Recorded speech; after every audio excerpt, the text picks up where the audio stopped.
আমরা ভারতের যে বিগার পিকচার আছে, সাম্প্রদায়িক পরিস্থিতি, সেটা নিয়ে কিছু বলতে চাচ্ছি না, কিন্তু আমাদের ক্রিকেটের যে নিরাপত্তা, বাংলাদেশের নিরাপত্তা, বাংলাদেশের মর্যাদা, এটার প্রশ্নে আমরা কোনো আপোষ করব না। আমরা ক্রিকেট খেলতে চাই, আমরা বিশ্বকাপ খেলতে চাই, এবং এটা আমরা আরেকটা যে আয়োজক দেশ আছে শ্রীলঙ্কা, সেখানে খেলতে চাই। এই পজিশনে আমরা অনর আছি। আমরা কেন এই পজিশনে অনর আছি? আমরা আশা করি আমরা আইসিসিকে বুঝাতে সক্ষম হব, এবং আইসিসি আমাদের যুক্তিগুলো সহৃদয়তার সাথে নিরপেক্ষভাবে বিবেচনা করে আমরা কষ্ট করে যে অর্জনটা করেছি সেই টি-20 বিশ্বকাপে আমাদের খেলার সুযোগ করে দিবে।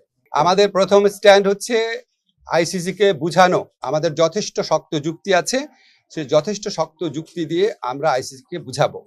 আমাদের স্ট্যান্ডের মূল নীতি হচ্ছে বাংলাদেশের নিরাপত্তা, বাংলাদেশের সম্মান আর বাংলাদেশের মর্যাদার প্রশ্নে আমরা আপোষ করব না, কিন্তু আমরা অবশ্যই ক্রিকেট বিশ্বকাপ খেলতে চাই। তারপরে পরবর্তী পরিস্থিতি যা হবে সেটা নিয়ে আবার আমরা বসে আমরা সিদ্ধান্ত নিব। এখন পর্যন্ত আমরা এই সিদ্ধান্ত খুব ক্লিয়ারলি নিয়েছি যে আমরা আইসিসিকে বুঝাবো যে আমাদের ভারতে খেলার মতো পরিবেশ নাই।